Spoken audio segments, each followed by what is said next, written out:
Yesterday, I reported on rumored specification on Canon's next full-frame mirrorless camera.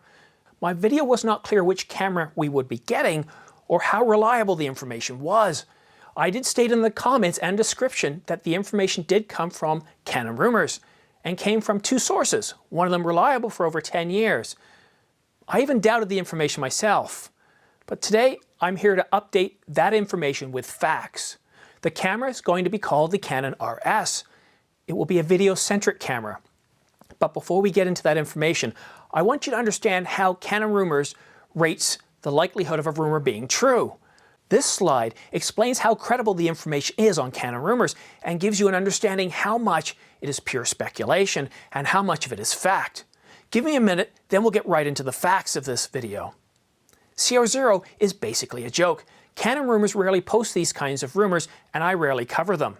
CR1 means the information is plausible, but the source is an unconfirmed source, so it is not possible to confirm the authenticity. Yesterday's announcement was CR1. They had two sources, but the information was not confirmed.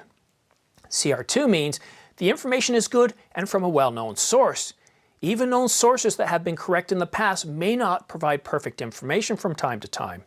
This rating means there's something strong about a possibility of the information coming true, but it may not be complete or it might be misinterpreted. CR3 means it is fact. Canon Rumors has confirmed the source and know it to be true. Everything I'm reporting today is classified as CR3, which makes this all the more remarkable. So let's get right into it. The Canon RS will be a 45 megapixel full frame camera, and it will have in-body image stabilization. We do not know what digit processor it will have.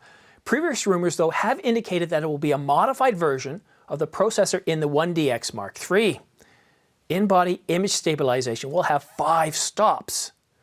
If your lenses have image stabilization, you will get anywhere from 7 to 8 stops.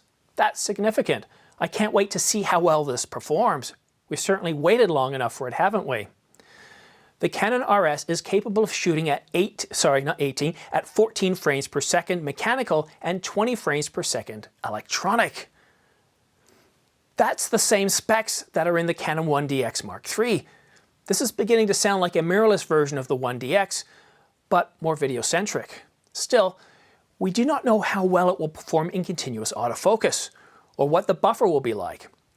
The EOS R performed poorly, getting 2 to 3 frames per second with continuous autofocus. Everything on this slide is not considered a fact. I would consider this stuff CR1. It is believed that the touch bar is gone and that the scroll wheel has been added to the back. Live view movie toggle is available like in previous DSLRs, and we are supposed to get a longer lasting battery that looks very similar to the old LPE6.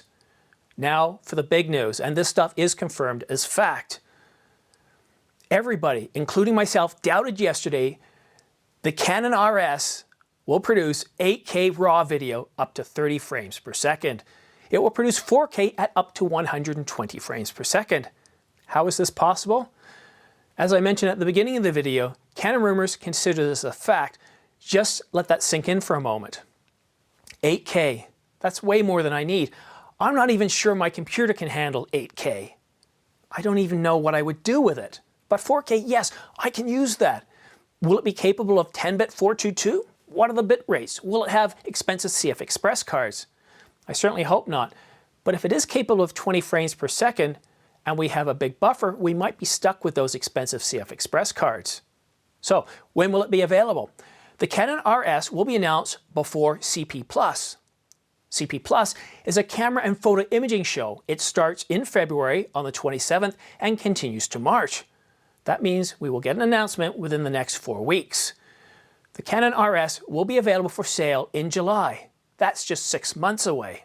And we'll get all the specifications. We'll know exactly what Canon has provided us with, where the cripple hammer may have struck, what the video modes are going to look like, will there be a crop or anything like that.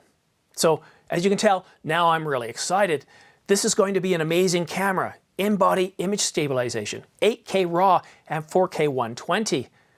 There is nothing like this on the market now. Panasonic's S1H came out last year and has 6K and costs $4,000. If Canon delivers its improved autofocuses and tosses in a few more video-centric features like zebras, focus peaking, and of course on-screen audio levels, the S1H is not going to have a chance, so long as Canon does not overly cripple the camera features. But let's take a breath, literally. Whew. There is a lot here that has not been mentioned. What are the specifications behind the video? What is the crop going to be like? How much will the crop be? Will the video modes have a crop? Will autofocus function in all video modes? Will the camera produce detailed video, or will Canon use filters to soften the image so that we won't have moire? Will it use those expensive CF Express cards? 2 of those cards can easily cost $1,000. I'd rather see UHS 2 cards. And if it is video-centric, that's what should be in it. And if it's video-centric, we shouldn't be too concerned about 20 frames per second and 14 frames per second. So I'm really curious to see what we're going to get. We could see UHS 2 cards if Canon does not have a buffer as it did on the 1DX. At this point, the Canon RS is on my short list, but is it for the ordinary filmmaker? Well, it depends on price and usability. If it costs $4,000 or more, I'd say no. If it comes with CF Express cards and no UHS 2 slots, I'd also say no. But if Canon was to make this camera for $3,000 or less and provide us with dual UHS 2 card slots, or even just one, then yes, but it will be at the upper end of the ordinary filmmaker's budget. This thing will need to have 2 card slots just to be able to power the 8K RAW video. Wow, 8K RAW. 2 last things before I go. I took a bit of a beating in yesterday's comments and dislikes sections. I'm always trying to be clear on the source of my rumors and the likelihood of a rumor panning out.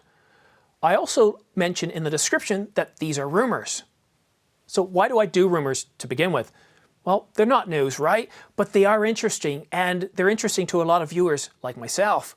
They spark conversation. They get us excited, happy, or even sad.